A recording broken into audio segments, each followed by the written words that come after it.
Hello, പത്തനംതിട്ടയുടെ ഇന്നത്തെ promo വിശേഷത്തിലേക്ക് ഏവർക്കും സ്വാഗതം. അങ്ങനെ ആദർശും അനിയും കൂടെ ഓഫീസിലേക്ക് വരുവാണ്. അപ്പോൾ ആ ഒരു MD കസേര ആദർശിനെ ഏൽപ്പിക്കാനായിട്ട് അനി ഈ ഒരു സീറ്റിലേക്ക് ഇനിയിപ്പോൾ ഏട്ടൻ ഇരുന്നോളാനാണ് പറയുന്നത്. അപ്പോൾ ആദർശ് പറയുന്നുണ്ട്, അത് വേണ്ട, നീ തന്നെ ഇരുന്നോളൂ, നീ തന്നെ കാര്യങ്ങളൊക്കെ നോക്കിയാൽ മതി, ബാക്കി സെപ്പറേറ്റ് ഞാനുണ്ടാവും എന്ന് ആദർശ് പറയുന്നു. പക്ഷേ അനി സമ്മതിക്കുന്നില്ല. അനിക്ക് എങ്ങനെയെങ്കിലും തനിക്ക് ഫ്രീ ആയാലും മതി, ഈ ഒരു ബാധ്യത എല്ലാ ഉത്തരവാദിത്വങ്ങളും ആദർശിനെ ഏൽപ്പിക്കാനായിട്ട് കാത്തിരിക്കുകയായിരുന്നു. അങ്ങനെ ആദർശിനെ ആ ഒരു MD കസേരയിൽ പിടിച്ചിരുത്തുകയും അതിൻ്റെ കാര്യങ്ങളൊക്കെ അനി ആദർശിനെ ഏൽപ്പിക്കുകയും ചെയ്യണം. ആ ഒരു സന്തോഷത്തിലാണ്. പിന്നീട് കാണിക്കുന്നത് വെച്ചാൽ അനന്തപുര തറവാട്ടിലാണ് നവ്യ എടുത്ത് അഭി വന്ന് അവന്തിയുടെയും അതുപോലെ അനിയുടെയും കല്യാണക്കാര്യത്തെക്കുറിച്ച് സംസാരിക്കുന്നു. ഈ സമയത്ത് നവ്യയ്ക്ക് ഒട്ടും ഇഷ്ടമല്ല അവന്തിയെ. അപ്പോൾ പറയുന്നുണ്ട്, നിൻ്റെ അനിയത്തി നന്ദു തന്നെയാണ് ഇപ്പോഴും അനിയുടെ മനസ്സിലെന്ന് തോന്നുന്നു, പക്ഷേ ഉറപ്പായിട്ടും നമുക്ക് ഈ ഒരു വിവാഹം നടത്തണം എന്നൊക്കെയാണ് പറയുന്നത്. പക്ഷേ നവ്യ പറയുന്നുണ്ട്, ഒരിക്കലും നന്ദുവും അനിയായിട്ടുള്ള വിവാഹം നടക്കില്ല, എൻ്റെ വീട്ടുകാർ സമ്മതിക്കില്ല, പിന്നെ അവളുടെ അടുത്ത് താല്പര്യം തോന്നാൻ അവൾ നമ്മളുടെ ഭാഗത്തല്ലല്ലോ. അപ്പോൾ അഭി പറയുന്ന, അവൾ എന്തായാലും നിൻ്റെ നാത്തൂനല്ലേ, അപ്പോൾ നമുക്ക് ഈ ഒരു വിവാഹം നടത്തണം എന്നൊക്കെയാണ് അഭി പറയുന്നത്.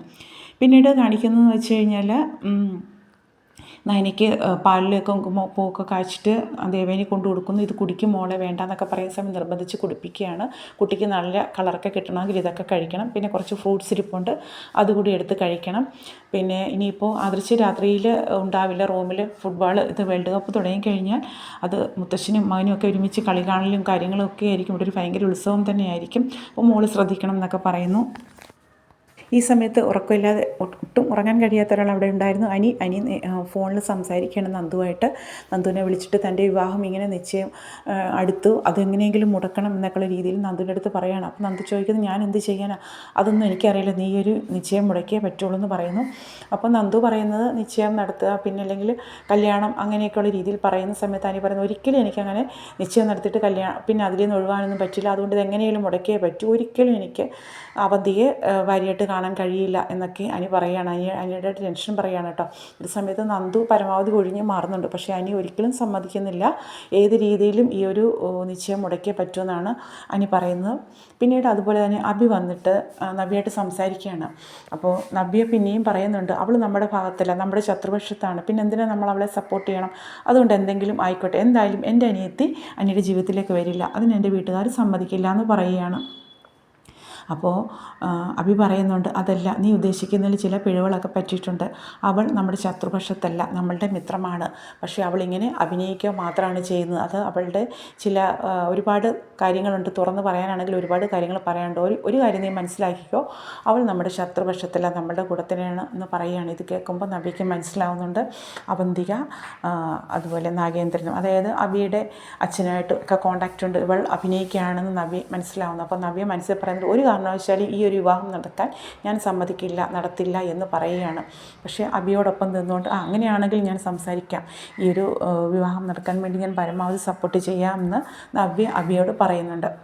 അങ്ങനെ നവ്യ ഒരു മെസ്സേജ് അയക്കുകയാണ് അനാമികയ്ക്കും വേണുവിനും അറിയാൻ വേണ്ടിയിട്ട്. ഒരു മെസ്സേജ് അയക്കുകയാണ് അനാമികയുടെ ഫോണിലേക്ക്.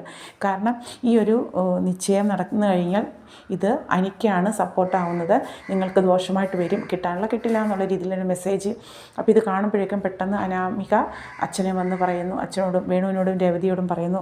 അപ്പോൾ വേണു പറയുന്നുണ്ട്, എനിക്കും ഒരു സംശയം ഉണ്ടായിരുന്നു, ആ വക്കീൽ പറയുന്നത് കണ്ണടിച്ച് വിശ്വസിക്കാൻ പറ്റില്ല, കാരണം വക്കീൽ നമ്മളെ സപ്പോർട്ട് ചെയ്ത് നമുക്ക് കിട്ടാനുള്ള മേടിച്ച് തന്നിട്ട് വക്കീലിന് പ്രത്യേകിച്ച് നേട്ടമൊന്നുമില്ല, അപ്പോൾ അയാളെ കണ്ണടിച്ച് വിശ്വസിക്കരുത്, നമ്മൾ ഒന്നുകൂടി അന്വേഷിക്കേണ്ടതായിട്ടുണ്ട്, അപ്പോൾ അത് ചെയ്തിട്ട് വേണം നമ്മളൊരു തീരുമാനമെടുക്കാൻ എന്ന് പറയുകയാണ് കേട്ടോ. അപ്പോൾ അങ്ങനെ ഒരു മെസ്സേജ് കൂടി നവ്യ ഇത് ചെയ്യുന്നുണ്ട്. ഇതൊരു നിശ്ചയം മുടക്കാൻ വേണ്ടിയിട്ട് തന്നെ നവ്യ ചെയ്യുന്നതാണ്. ഇനിയിപ്പോൾ തുടർന്നും നവ്യയുടെ ഒരുപാട് ഇടപെടലുകൾ തുടർന്നുള്ള നടപടിയിലുണ്ടാവും. നവ്യയായിരിക്കും ഇതിനെല്ലാം ചുക്കാൻ പിടിച്ച് അനിയുടെയും നന്ദുവിൻ്റെയും വിവാഹം നടത്തുന്നതും ഈ അവന്തിയായിട്ടുള്ള വിവാഹം മുടക്കാനായിട്ട് കരുക്കൾ നീക്കുന്നതും. അതുപോലെ തന്നെ നയന രാവിലെ തന്നെ എണീക്കുന്നു, കോലമൊക്കെ വരയ്ക്കുന്നു. ഈ സമയത്ത് മുത്തശ്ശി ഇറങ്ങി വരുന്നു, ഭയങ്കര സന്തോഷമാവുന്നു. മുത്തശ്ശനാണെങ്കിൽ അർജൻറ്റീനയുടെ ഷർട്ട് ജേഴ്സിയൊക്കെ അണിഞ്ഞിട്ടാണ് വരുന്നത്. ഇത് കാണുമ്പോൾ മുത്തശ്ശി ചിരിക്കുകയാണ്. അപ്പോൾ പറയുന്നുണ്ട്, ഇനിയിപ്പോൾ വേൾഡ് കപ്പ് തീരുന്നവരെ മുത്തശ്ശൻ്റെ വേഷം ഇതായിരിക്കും വീട്ടിൽ. പിന്നെ അപ്പോൾ നയന പറയുന്നുണ്ട്, ചേട്ടന് ഇതുപോലെ ഒരെണ്ണം വാങ്ങി വെച്ചിട്ടുണ്ട്, അർജൻറ്റീന ഫാൻ തന്നെയാണ്. പിന്നെ അപ്പോൾ മുത്തശ്ശി പറയുകയാണ്, അനിയാണെങ്കിൽ ബ്രസീലിൻ്റെ ആളാണ്, അപ്പം ഇനിയിപ്പോൾ വേൾഡ് കപ്പ് തുടങ്ങുന്ന സമയത്ത് ദേവയാനി പറയാണ്, ഇവിടെ തമ്മിൽ ഭയങ്കര മത്സരവും അടിപിടികളും ചിരിയും ഒക്കെയാണ്, അപ്പോൾ ഒരു ഉത്സവം പോലെ തന്നെയാണ്. അപ്പോൾ അങ്ങനെയൊക്കെയുള്ള കാര്യങ്ങൾ കാണിച്ചുകൊണ്ടാണ് ഇന്നത്തെ ആ ഒരു വിശേഷം അവസാനിക്കുന്നത്. അപ്പോൾ ഇതുപോലെയുള്ള പുത്തൻ വിശേഷങ്ങൾക്കായിട്ട് ചാനലൊന്ന് സബ്സ്ക്രൈബ് ചെയ്തുകൂടി സപ്പോർട്ട് ചെയ്യുക. അതുപോലെ ഉറപ്പായിട്ടും പത്തരമാറ്റി മിസ് ചെയ്യരുത്. നല്ല കിടിലൻ എപ്പിസോഡ് രംഗങ്ങളൊക്കെയാണ് വരാനായിട്ടുള്ളത്. അപ്പോൾ മിസ് ചെയ്യാതെ കാണുക. ഓക്കെ.